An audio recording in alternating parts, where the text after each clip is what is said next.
wars, cultural appropriation, assimilation, or decolonization. You will notice that there are some handouts that I've distributed on the tables. I will briefly bring your attention to them at certain moments in my presentation. In their book, Shakespeare in Canada, Remembrance of Ourselves, Irina Makarik and Catherine Prince examine Canadian responses to Shakespeare. As they observe, contemplating the past necessarily always reflects the preoccupations of the present. Looking back at Canadian responses to Shakespeare reveals what is of importance today. As a high school English teacher, one of my concerns is Shakespeare's place on the high school English curriculum. Teachers are gatekeepers to curriculum, and there are many pedagogical reasons for teaching Shakespeare's works, including the variety of themes and genres that can be brought into dialogue with local and contemporary issues, and the captivating nature of the stories. However, Shakespeare and other canonical writers are being pushed aside as new curriculum priorities have arisen. One of these priorities is to redress Aboriginal education. I am interested in how Canada's relationship with the Aboriginal people who share the land is reflected in what are considered to be Aboriginal adaptations of Shakespeare's plays. Despite the links between Aboriginal theatre and Shakespeare and the adaptations identified by academics and the Canadian Adaptations of Shakespeare Project, or CASP, Rick Knowles contends there are almost no overt Aboriginal or First Nations versions or adaptations of Shakespeare in the land that is now called Canada. This raises a number of questions. What is an adaptation? What is a standard Shakespearean adaptation? What is a Canadian adaptation of Shakespeare? And what is an Aboriginal adaptation of Shakespeare? My capstone paper examines the responses academics have provided to these questions and uses those responses to examine two productions of King Lear performed more than 50 years apart. Because I am not allowed to speak for an hour today, this presentation will focus on the premise of each production as shown by the description of the setting and the character of Lear. I argue that each version reflects the preoccupations and blind spots of the moment of Canadian history in which it was conceived. The earlier production was culturally appropriative, with the stereotypical portrayal of Inuit of the far north as fierce and uncivilized others. Canada at the time was defined by its wilderness and by the tensions between English and French populations, so those elements were included in the production. Inuit had no voice in the creation of this production, just as they lacked a voice in 1960s Canada. The later production provided an opportunity for Aboriginal actors to take on the roles of Shakespeare characters, but the individuals making most of the decisions were non-Aboriginal. These power dynamics reflect contemporary Canadian society, where there are relatively few Aboriginal people in positions of authority, with the Aboriginal actors mainly speaking Shakespeare's words and following Shakespeare's plot. The result was a less than clear critique of colonialism that some reviewers declared assimilationist. Lastly, in the conclusion, I will briefly examine the way other recent Aboriginal adaptations of Shakespeare have accommodated an Aboriginal worldview. The category of adaptation is particularly fraught when discussing drama that usually exists simultaneously in two media, one or more printed texts and one or more performances.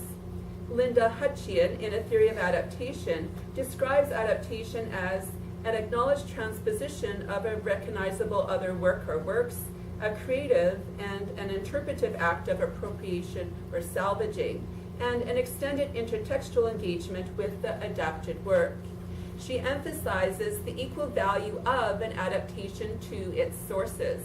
However, she recognizes the definitional problem associated with theater, where every staging could be seen as an adaptation, thereby making the category too all-encompassing and potentially meaningless.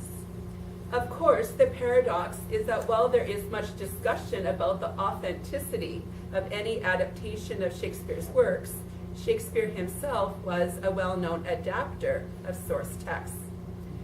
Canada has been a fertile breeding ground for both productions of Shakespeare's plays and adaptations based on one or more of them.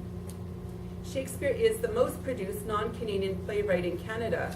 His works have been performed since Europeans arrived in the New World.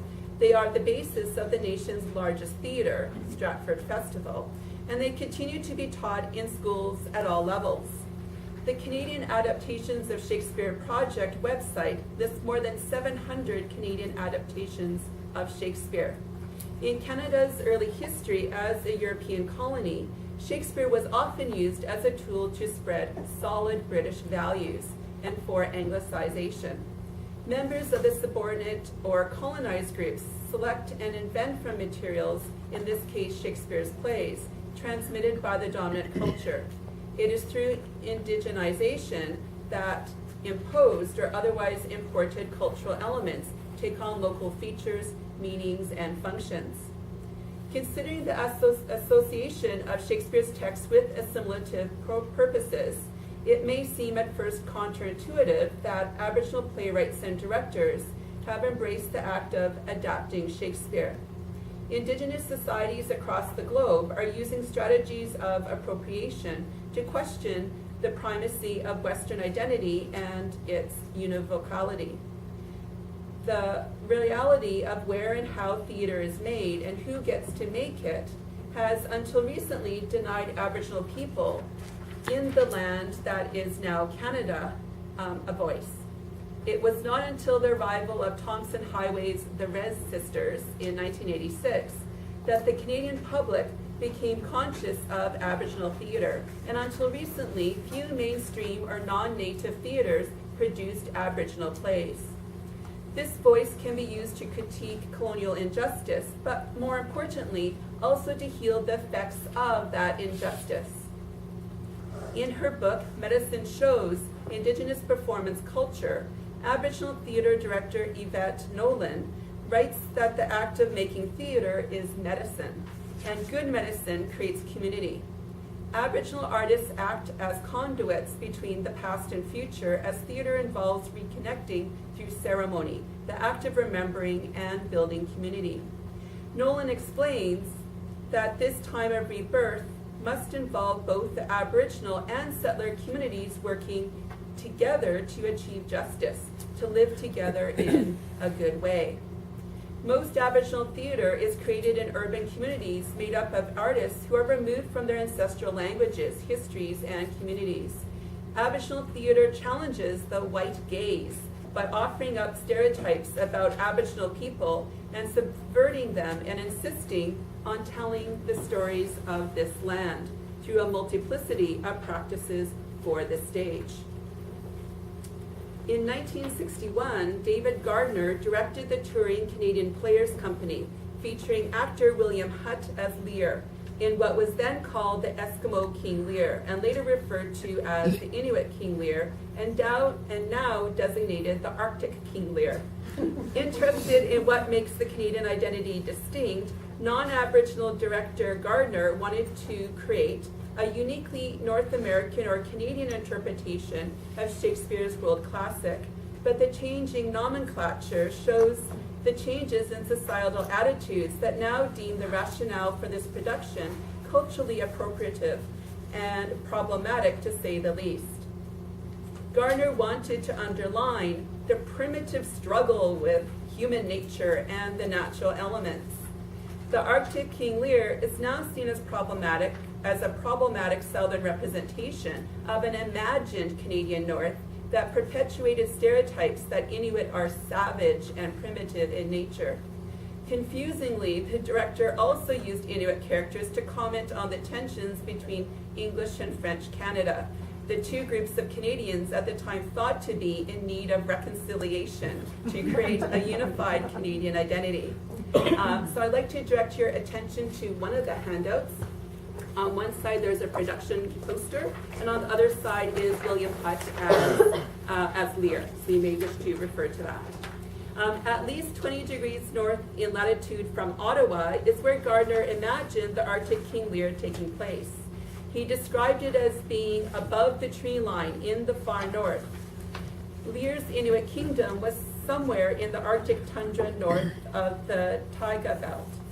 However, Gardner's comment that the key word that echoes throughout King Lear, nothing, is connected to the setting reflects the southern Canadian stereotype of the tundra as a barren white nothingness.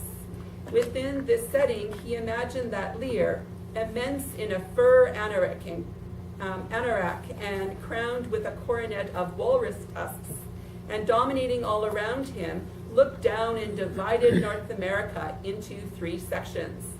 This, however, created another difficulty for Gardner, as he admitted that Inuit have little sense of royalty, so his production focused on the family unit, led by a master hunter who was also usually a shaman. This is despite the fact that among the Inuit, a shaman was not the leader of a community. Another conceptual weakness of the production was that the Inuit, as a nomadic people, did not own land. That is, the land belonged to everybody, yet belonged to nobody. Inuit wandered great distances freely without having to worry about who owned what stretch of land or sea. In a recorded panel discussion held in 2009, an audience member asked Gardner about the response from their Aboriginal community, First Nations or Inuit. He replied that there was no response at all, because no one thought in 1961 about appropriation, and he would not have known who to approach to get permission to portray the Eskimo culture on stage. More recently, in 2012, Peter Hinton directed at the National Arts Centre in Ottawa an Algonquin King Lear, featuring August Schellenberg, the late Mohawk actor. Schellenberg first conceived the idea for an all-Aboriginal cast of Shakespeare's King Lear with Chief Dan George as King Lear in 1967. The point was to prove that Aboriginal actors were capable of performing Shakespeare as Shakespeare, unadapted and unmodernized. It was 45 years later that Schellenberg realized his dream, leading, as Lear, an all-Aboriginal cast of King Lear under the direction of settler Canadian Peter Hinton, and a mainly non-Aboriginal production team. This production also faced critical questions, in this case about whether it assimilated alterity or provided a voice for it. A historically relevant backstory on Algonquin territory was created, but the issues of land ownership and division remained murky, and some set elements and costume choices by the mostly non-Aboriginal creative team presented stereotypes. These issues reflect contemporary discussions about unsettled land claims and Indigenous cultural integrity.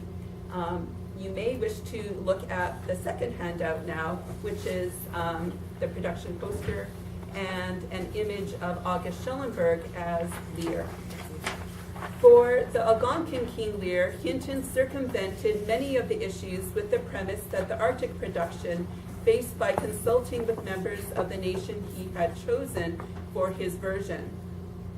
Hinton decided the setting would be the Algonquin Nation around what is today Ottawa.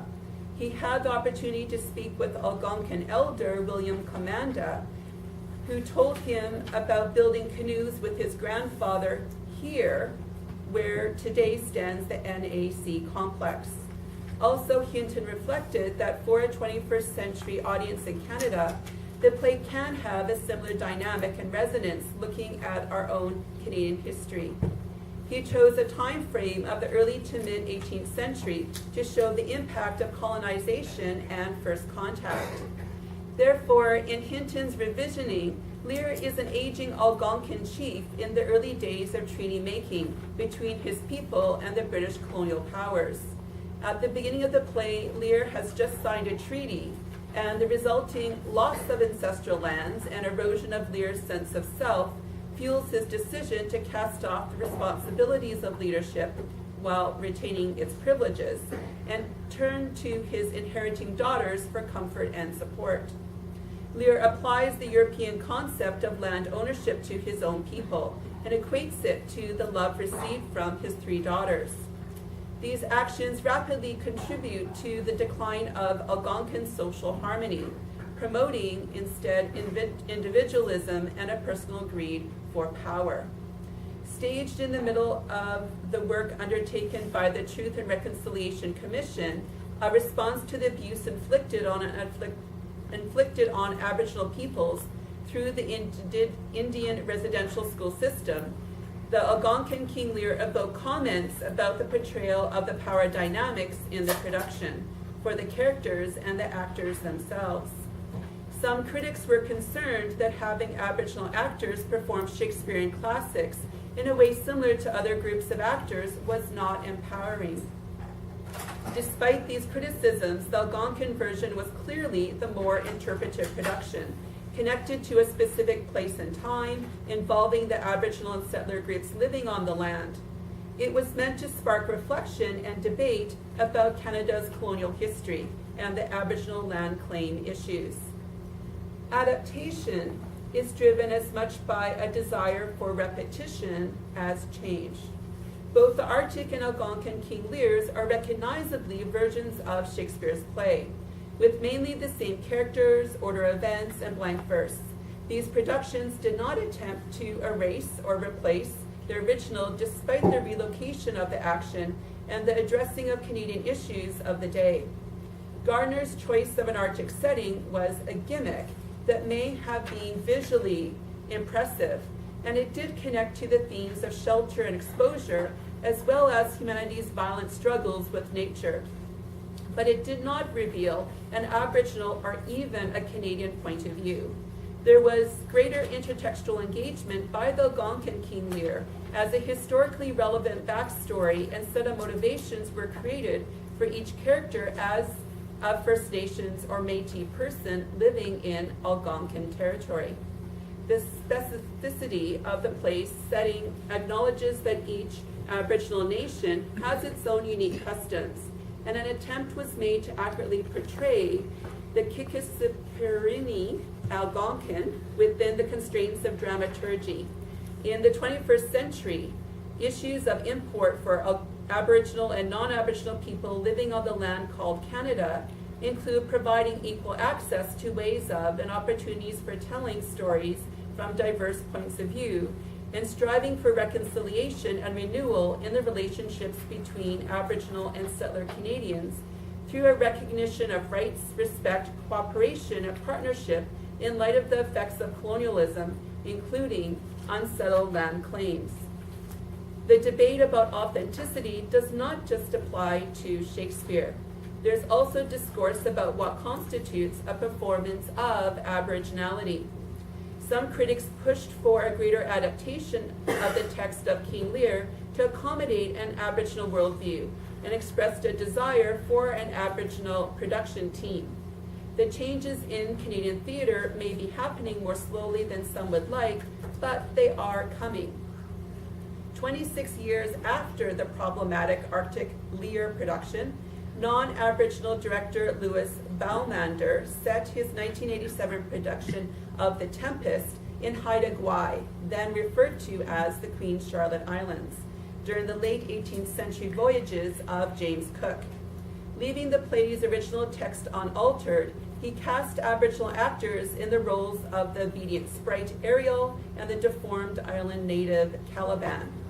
Though well-intentioned, this Tempest was not a reflection of Aboriginal theatre, because despite the Haida-inspired Aboriginal motifs in the costumes, props, set, and dance ceremony, the play did not connect to a specific nation, and the portrayal of Ariel and Caliban as subservient and savage perpetuated stereotypes about Aboriginal people.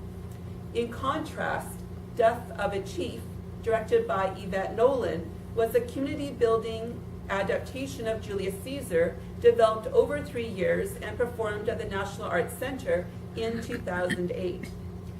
In Edmonton, Inuvialuit, Cree, and Dene playwright Renalta Arluk saw her adaptation of Macbeth, a rewriting and rethinking of the play, performed this past November. Cree cosmology was incorporated into the play with the Macbeth character, Evil's son, taken over by the cannibal spirit, the Wittigo, and the witches in the original Macbeth replaced by coyote howlers. This resurgence of Aboriginal culture is also seen in the appointment of BC actor-playwright Kevin Loring, Edmund in the Algonquin King Lear, to the role of artistic director of the NAC's new Indigenous Theatre Department in October 2017. The attitude shift since Gardner's Arctic Lear and even Baumander's Tempest is an encouraging sign of a move away from the cultural appropriation for Aboriginal Shakespeare adaptations in Canada. Shakespeare is imbricated in British colonization, and Canada's identification with Shakespeare points to its complicity in colonialism. But Shakespeare's writing has also been used as a part of decolonization and reconstruction in Canada, particularly by Aboriginal writers. Changes in Shakespeare's role in Canadian culture can be traced from its initial use to shore up British cultural authority through the Canadian nationalism of the 1960s and 1970s to its use as an ally of marginalized communities engaged in struggle for social justice against the forces of racialization and gender, class, and colonial oppression. It is important that multiple voices and perspectives are heard in response to productions like the Arctic and Algonquin King Lears, just as it is important that the Aboriginal theatre artists have access to the same opportunities in the Canadian theatre world as any artist. Settler educator and dramaturg Rick Knowles proposes two possible answers to why we want there to be an Aboriginal Shakespeare. First, it proves that Shakespeare and therefore we are universal. Second, it demonstrates post-colonial resistance to an icon of imperialist domination. The former response upholds the myth of Shakespeare's universality, his ability to transcend culture, and the importance of Shakespeare's works in the Western literary canon. The latter aims to be more socially relevant and just, with Aboriginal playwrights and actors reimagining and rewriting Shakespeare's works. The Algonquin King Lear suggests a third option by entering into and aspiring to gain equal access to Shakespearean authority as a part of the Canadian theatre world that is moving towards not excluding or oppressing Aboriginal peoples, but instead encouraging dialogue, negotiation, and reconciliation. Drama offers a living template, an ongoing process for reconciliation through artistic collaboration.